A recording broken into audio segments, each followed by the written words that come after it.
बागेश्वर धाम बोल रहा हूँ। मैं भगवान राम भक्त हनुमान जी को समर्पित मंदिर हूँ।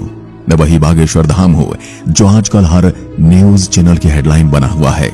मैं अपने चमत्कारों की वजह से आए दिन सुर्खियां बटोर रहा हूँ। आजकल तो मेरे यहाँ पत्रकारों का मेला लगा हुआ है। आज मैं आपको मेरे से जुड़ी हर एक बात बताऊंगा। मेरे इतिहास के साथ साथ मेरे यहाँ विराजे हनुमान जी के चमत्कारों से भी पर्दा उठाऊंगा। मैं मध्य प्रदेश के छतरपुर जिले के गंज नामक ग्राम में स्थित हूँ। मेरे यहाँ विराजे बालाजी की महिमा भारत के कोने कोने में फैली है। मेरे यहाँ आए दिन लाखों श्रद्धालु दर्शन के लिए अर्जी लगाते हैं। अब आप सोच रहे होंगे कि अर्जी किस बात की, तो आपको बता दूं, मेरे यहाँ बालाजी के दर्शन करने के लिए सबसे पहले अर्जी लगानी पड़ती है। अर्जी स्वीकार होने के बाद ही आप बालाजी के दर्शन कर सकते हैं। मैं बहुत ही चमत्कारी मंदिर हूँ जो कई बार खबरों में सुर्खियां बटोर चुका है। मेरे आने वाले सभी भक्तों की मनोकामनाएं पूर्ण हो जाती हैं और उनकी समस्याओं का निराकरण भी यहाँ बताया जाता है। अगर मेरे इतिहास की बात करूं तो मेरा इतिहास बहुत पुराना है। माना जाता है कि मेरा निर्माण चंदेल काल में हुआ था, लेकिन सन 1986 में यहाँ के पास के ग्राम वासियों के द्वारा मेरा पुनर्निर्माण किया गया, जिसके बाद इसी गांव के बाबा सेतुलाल गर्ग, जिन्होंने चित्रकूट से दीक्षा प्राप्त की थी, वहां पर गांव आए और फिर मेरे इस प्राचीन कालीन मंदिर में राम कथा कहने लगे। साथ ही साथ झाड़ फूंक का काम भी करने लगे। 1989 में बाबा राम सेतु जी ने मेरे यहाँ एक विशाल महायज्ञ का भी आयोजन करवाया था, जिसके पश्चात भगवान दास गर्ग मेरे यहाँ दरबार लगाने लगे थे। मेरा इतिहास यही खत्म नहीं हो जाता। सन 1996 में धीरेन्द्र कृष्ण शास्त्री के जन्म से ही मैं सुर्खियों में आने लगा था, लेकिन उस समय इतनी टेक्नोलॉजी नहीं थी जिसकी वजह से मेरी ख्याति जन जन तक पहुंच पाए। सन 1987 से लेकर 2015 तक भगवान दास गर्ग जी महाराज धाम पर दरबार लगाया करते थे और धीरेन्द्र कृष्ण शास्त्री जी ने अपना गुरु उनके दादाजी को माना। सन 2016 में धीरेन्द्र कृष्ण शास्त्री जी ने बागेश्वर धाम की डोर संभाली और महाराज ने अपने दादाजी के आशीर्वाद से मेरे यहाँ दिव्य दरबार लगाने लगे और सन 2017 में 108 कन्याओं का विवाह सम्मेलन करवाकर मेरे इतिहास में अलग भूमिका निभाई। धीरेन्द्र कृष्ण शास्त्री जी ने यहाँ दिव्य दरबार में अभी तक लाखों लोगों के मन की बात पर्ची पर लिखी है। यही मुझे एक अलग पहचान देती है। मेरी महिमा पूरे भारत भर में प्रसिद्ध है। यहाँ तक कि कई बार खबरों में भी मेरी महिमा का बखान किया गया है और आजकल तो सारे न्यूज चैनल को मेरे नाम लिए बिना नींद नहीं आती।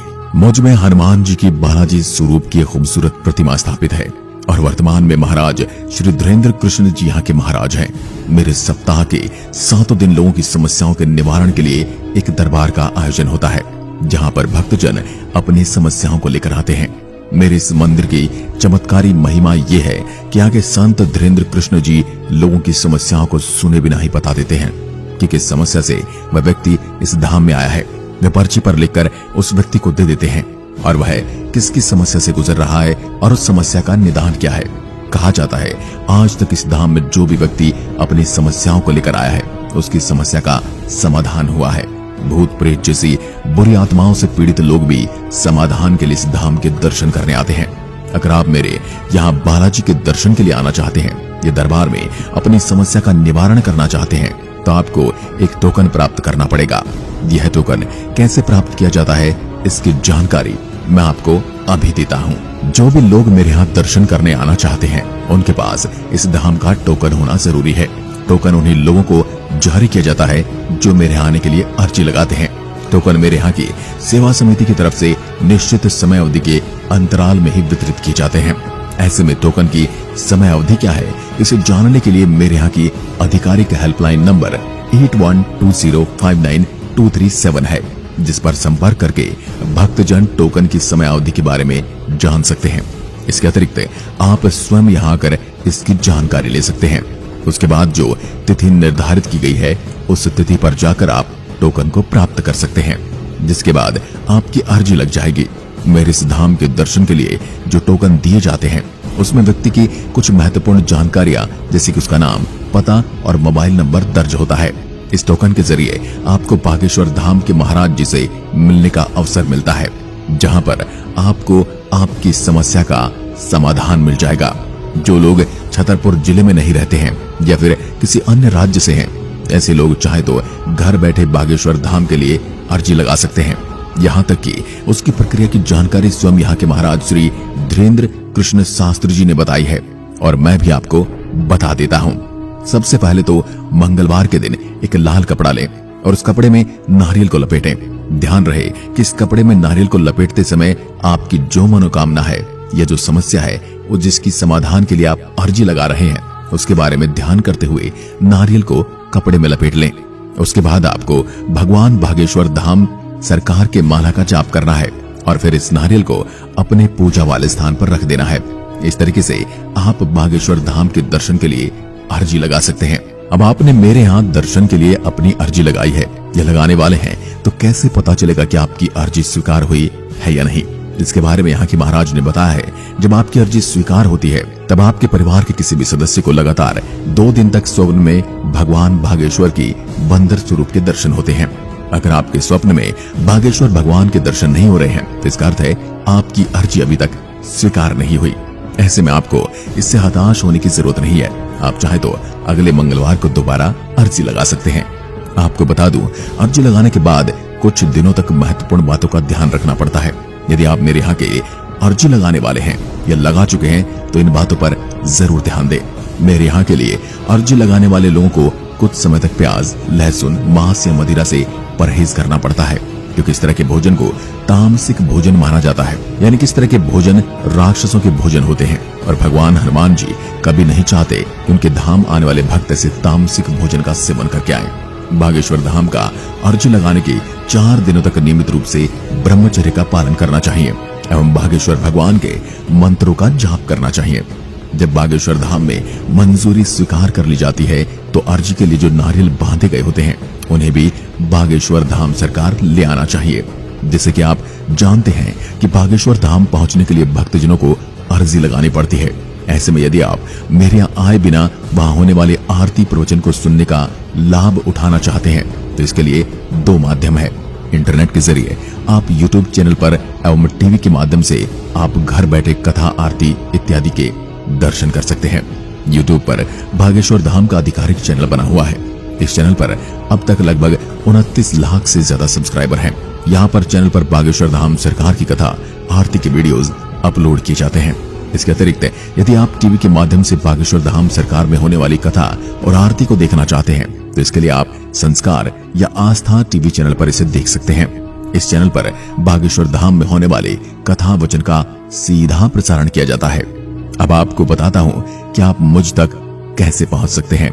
यदि आप बागेश्वर धाम सरकार के दर्शन करने के लिए आना चाहते हैं तो आप हवाई, रेलवे और सड़क तीनों में से किसी भी मार्ग का चयन कर सकते हैं। तीनों ही मार्ग यहाँ तक पहुँचने के लिए उपलब्ध हैं। बता दें कि तीनों ही मार्ग के जरिए आप सबसे पहले छतरपुर पहुँच सकते हैं। छतरपुर पहुँचने के बाद 33 किलोमीटर की दूरी पर खजुराहो पन्ना मौजूद है, जहाँ पर बस या टैक्सी से आप पहुँच सकते हैं। यहाँ से 3 किलोमीटर की दूरी पर गंज नाम की एक जगह है, जिसके बाद आपको यहाँ पर बड़ा टावर दिखेगा। वहां से 3 किलोमीटर और अंदर जाने पर मेरे दर्शन होंगे, जो अपने हाथ फैलाए हुए आपके लिए सदैव तत्पर रहता है। यदि आप ट्रेन से आना चाहते हैं तो बागेश्वर धाम पहुंचने के लिए ट्रेन मार्ग काफी सस्ता माध्यम है और लगभग भारत के विभिन्न शहरों से रेलवे स्टेशन से आपको मध्य प्रदेश के छतरपुर के लिए ट्रेन मिल जाएगी। दिल्ली जैसे शहरों से भी मध्य प्रदेश के छतरपुर जिले के लिए सीधी ट्रेन उपलब्ध है। यदि आप अपने निजी वाहन से बागेश्वर धाम आना चाहते हैं तो इसके लिए आपको सबसे पहले छतरपुर जिला पहुंचना पड़ेगा। आप चाहे गूगल मैप की सहायता ले सकते हैं, उसमें नक्शे का अनुसरण करते हुए आप आसानी से बागेश्वर धाम पहुंच सकते हैं। वैसे आप चाहे तो बस के जरिए भी बागेश्वर धाम आ सकते हैं। दिल्ली से सीधे बागेश्वर धाम के लिए बस चलती है। आप चाहे तो रोडवेज बस की सवारी भी ले सकते हैं, जिसके लिए आपको सबसे पहले दिल्ली से लखनऊ और फिर लखनऊ से भोपाल तक का सफर तय करना होगा, क्योंकि दिल्ली से सीधे छतरपुर के लिए रोडवेज बस की सेवा उपलब्ध नहीं है। यदि आप बागेश्वर धाम हवाई मार्ग के जरिए आना चाहते हैं तो बता दें कि बागेश्वर धाम पहुंचने के लिए सबसे नजदीकी हवाई अड्डा खजुराहो हवाई अड्डा है, जहां से लगभग भारत के कई बड़े शहरों के हवाई अड्डों से जहाज सीधी उड़ान भरते हैं। लेकिन फिर भी आपको अपने क्षेत्र के हवाई अड्डे से खजुराहो के लिए सीधी फ्लाइट उपलब्ध है या नहीं, इसकी जानकारी ले लेनी चाहिए। यदि आप भारत के किसी छोटे शहर से हैं जहां से आपको सीधे खजुराहो के लिए फ्लाइट टिकट उपलब्ध नहीं हो रही है तो आप सबसे पहले ग्वालियर एयरपोर्ट के लिए टिकट बुक कर सकते हैं, क्योंकि ग्वालियर एयरपोर्ट के लिए भारत के छोटे शहरों से भी फ्लाइट उपलब्ध है। इसके बाद वहां से आप खजुराहो एयरपोर्ट की यात्रा कर सकते हैं। खजुराहो पहुंचने के बाद बस या टैक्सी के माध्यम से छतरपुर पहुंच सकते हैं। जिस तरह से आजकल महाराज धीरेन्द्र शास्त्री को लेकर विवाद बना है, वह भी एक सोचने का विषय है। हम ये नहीं कहते कि अंधविश्वास पर विश्वास करना चाहिए। हम किसी भी तरह से अंधविश्वास की पुष्टि नहीं करते हैं, परंतु जब बात किसी की आस्था और विश्वास की आती है तो वह तर्कों के बारे में नहीं सोचा जाता।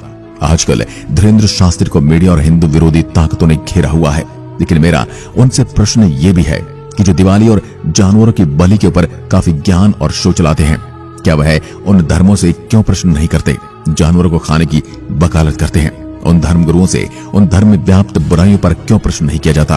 क्या किसी ने प्रश्न किया है क्या आए दिन मदरसों और दरगाहों से रेप वगैरह की खबरें आती हैं, उनको कितनी और सजा मिल पाती है? सदियों से जो केस चले आ रहे हैं, उनसे किसी ने जाकर पूछा है कि अपने धर्म स्थल पर ऐसा कृत्य क्यों किया? यह सब सनातन धर्म के साथ ही क्यों? सबकी अपनी अपनी आस्था है, लोगों को कुछ लाभ मिल रहा होगा तभी वो वहां जा रहे हैं। इस बारे में आपके क्या विचार हैं, हमें कमेंट में लिखकर जरूर बताएं।